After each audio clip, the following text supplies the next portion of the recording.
Всем привет! Тёма уже уехал на работу. Я осталась сегодня дома.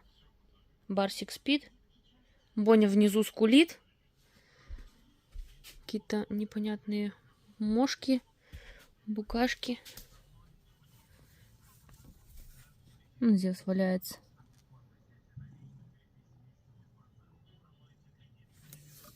Зевсик! Зевсушка! Только что там за домом бегал.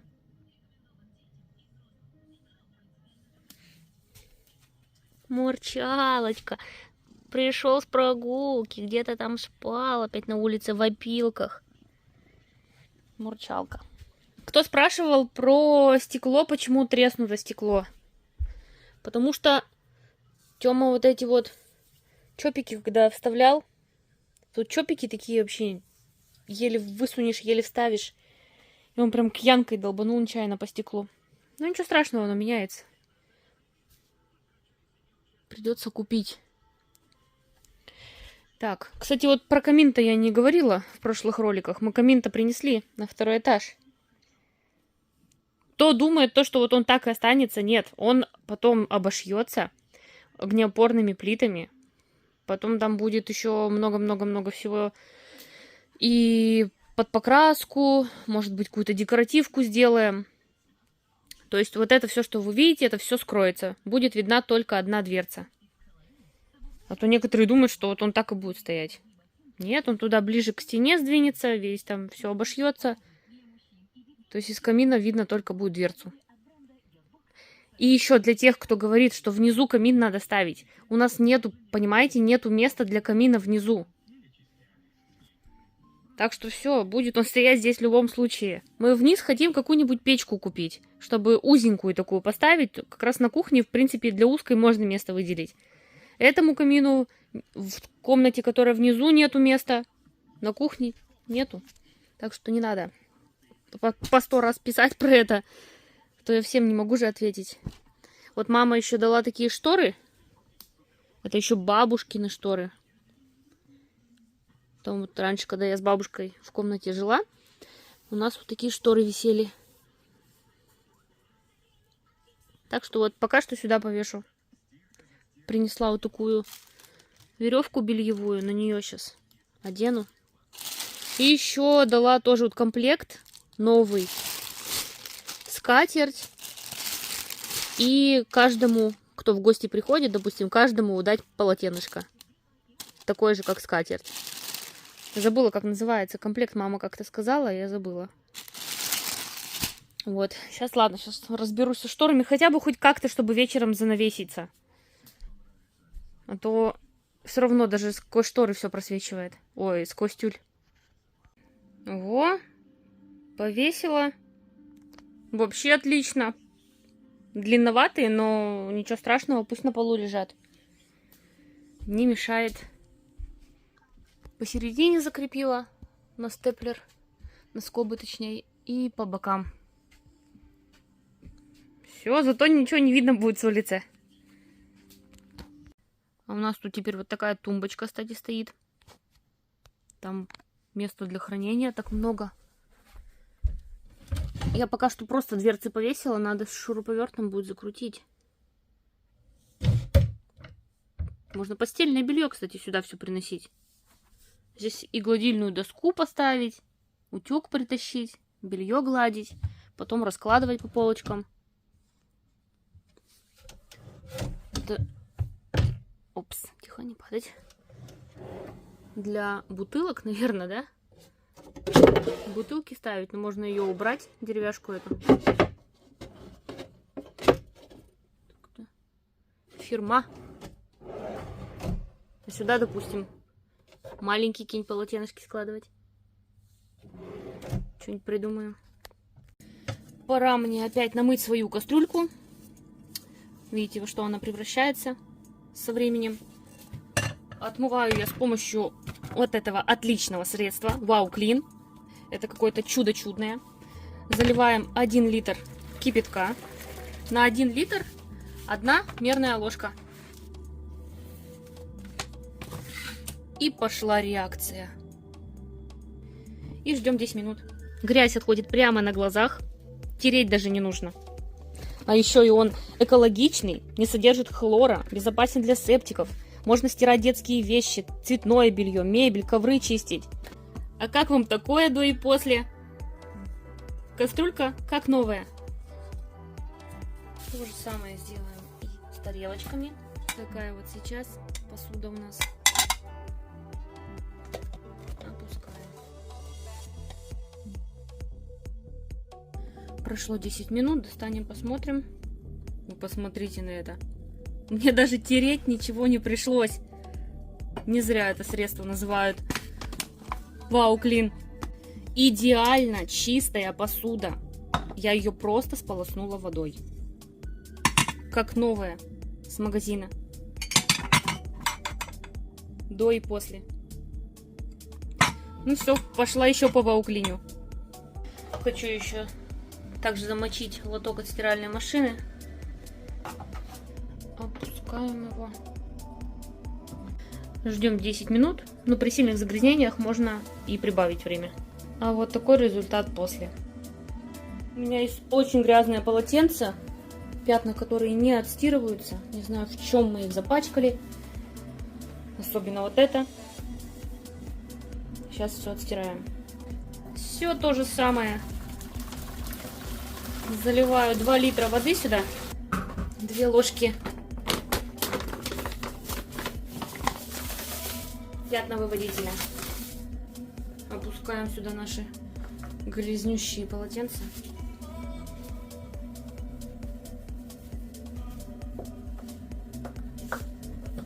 И ждем. Вот такая вода после замачивания. Грязнющая. И посмотрите на полотенце. Какое оно было и какое оно стало. Все пятна отстирались. И вот второе. Какие тут были пятна. Непонятно, в чем оно было, это полотенце. И ни одного. Ни одного пятнышка. После того, как пятна вывелись, белье нужно постирать. У Вау Клин есть очень классный гель для стирки. Он универсальный, для всех типов тканей, подходит как взрослым, так и детям.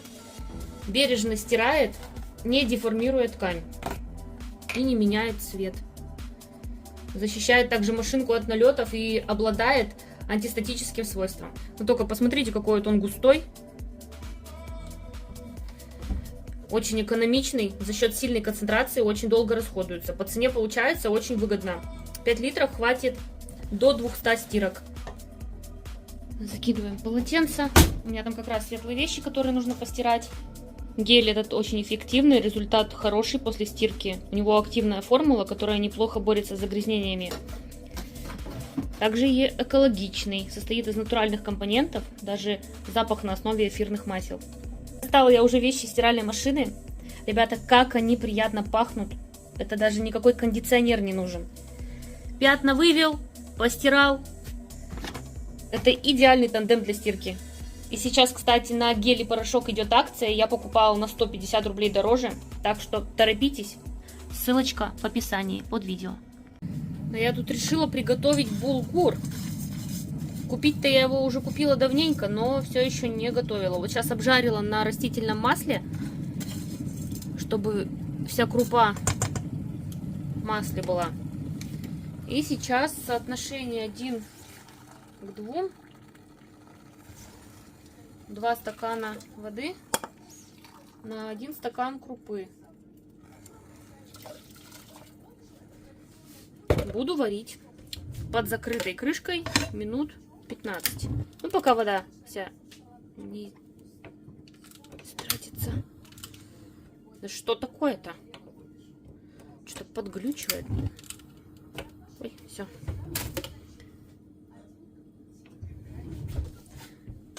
Я воду сразу же вскипятила в чайнике.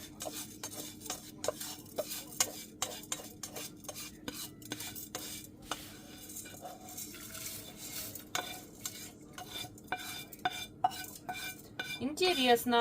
У нас сегодня на ужин камбала, которую мы поймали с Тёмой.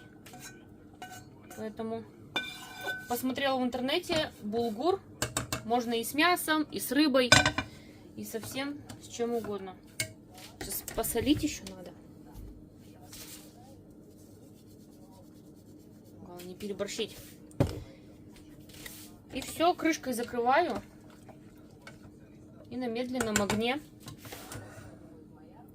добавляю.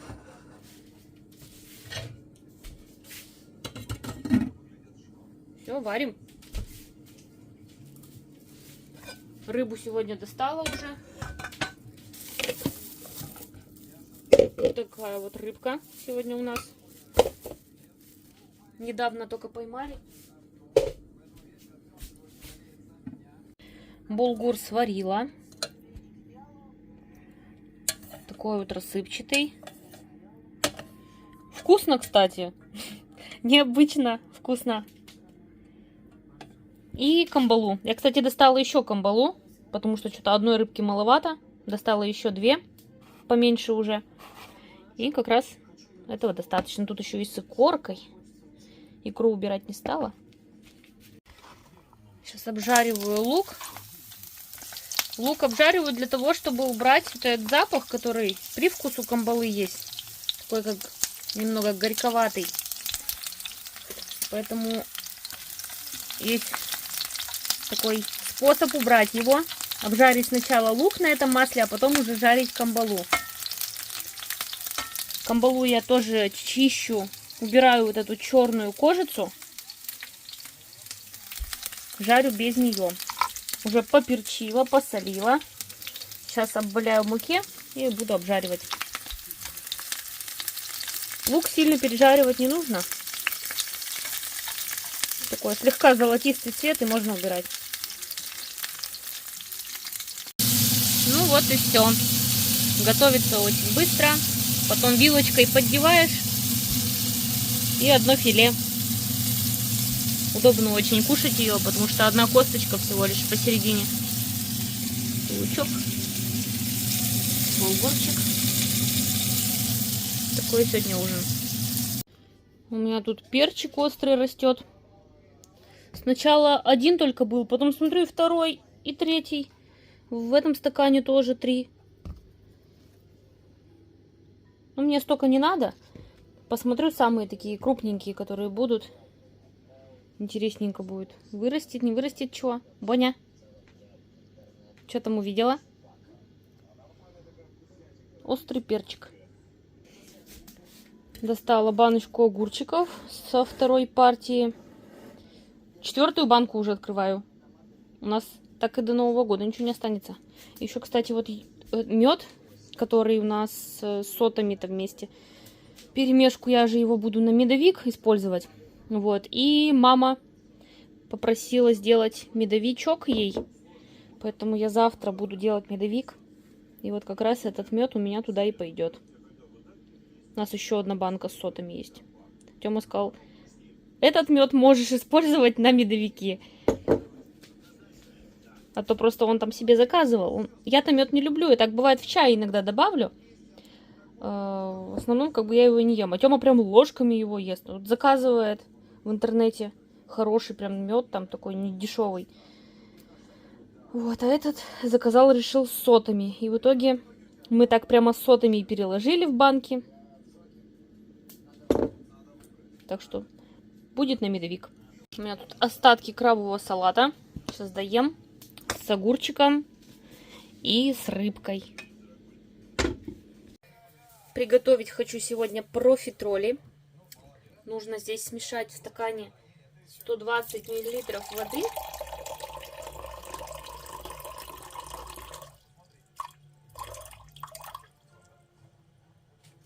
Все, 120 мл воды и 120 мл молока.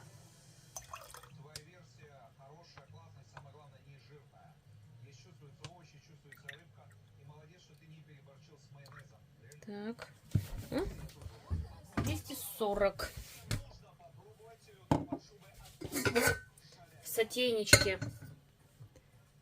В сотейничек переливаем. Можно было и в сотейник, конечно, сразу налить. 1/4 чайной ложки соли добавляем. сахара 2 столовые ложки.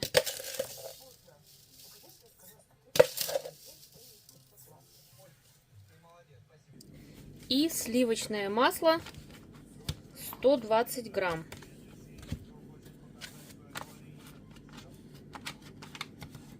Так, 60.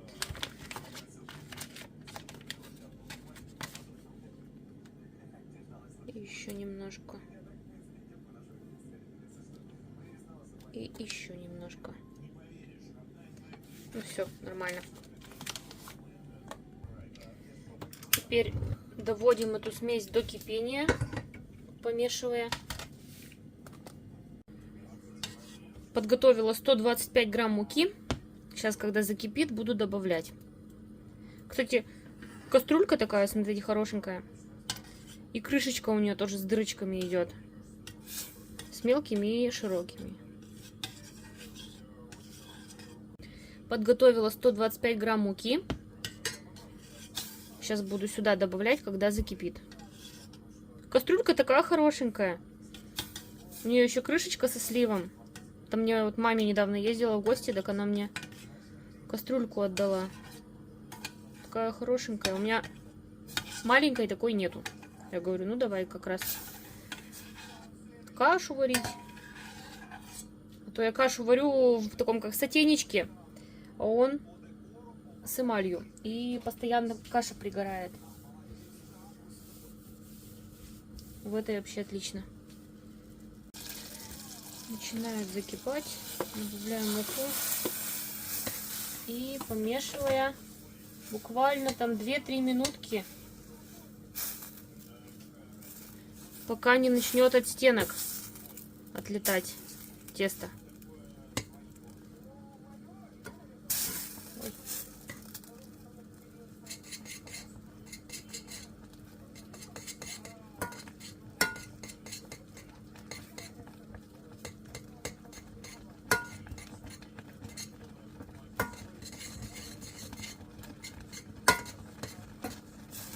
Начинка в профитролях у меня будет сливки.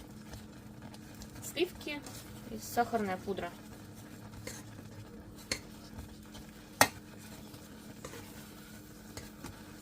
Тёма у меня обожает такие вкусняшки.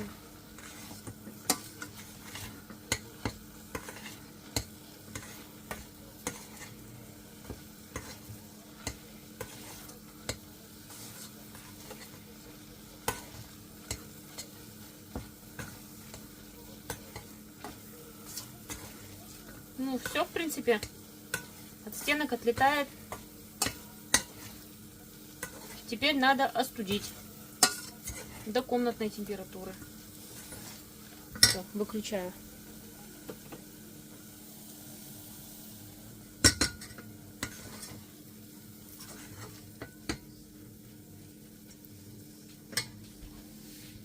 Пока тесто остывает, я его переложила. Мне надо взбить яйца. У меня яйца комнатной температуры. 4 штуки. Такие крупные.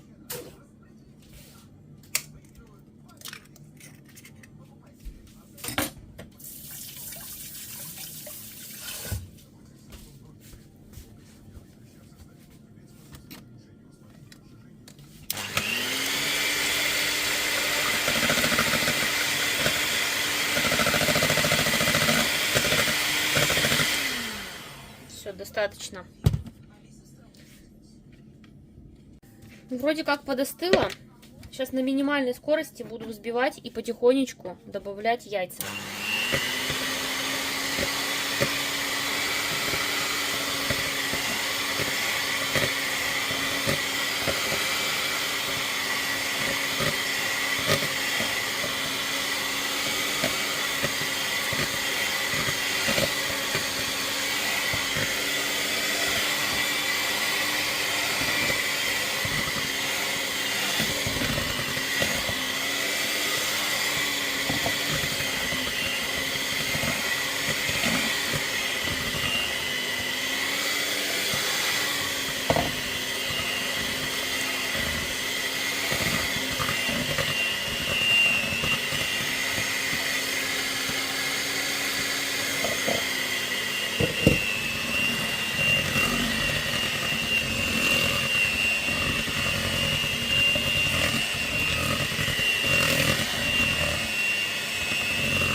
Духовку уже поставила нагреваться до 200 градусов.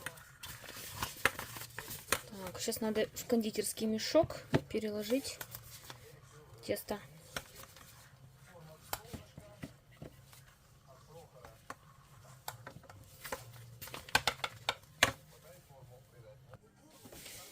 И теперь с помощью кондитерского мешка такие вот шарики. Примерно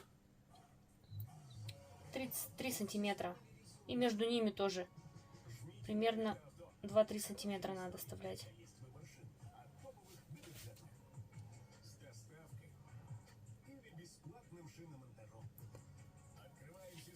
Надо было мне побольше взять отверстие.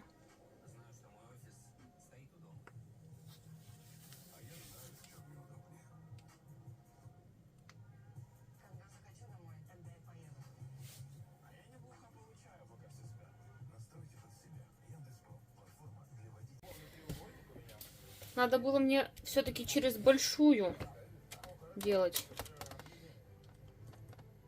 Ладно. С помощью воды, смоченных рук, можно подправить, сгладить все. Так вот. Желательно бы их повыше поднять. Но они все равно расползаются. Ну ладно. Будем делать так, как есть.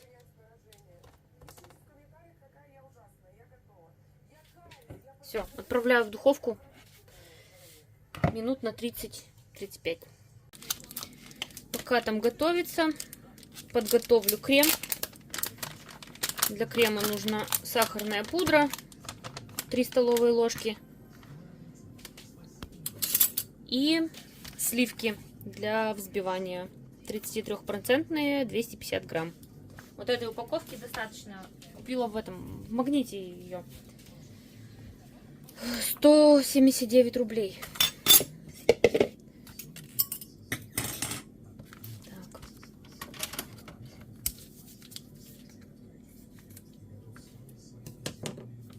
Ой, немного мимо. Холодные должны быть сливки. У меня они в холодильнике лежали. И сюда же 3 столовые ложки сахарной пудры.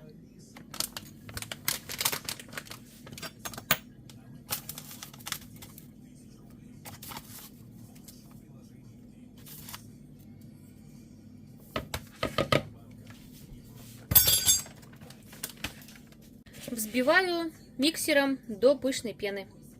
И потом также все перекладываю в кондитерский мешок.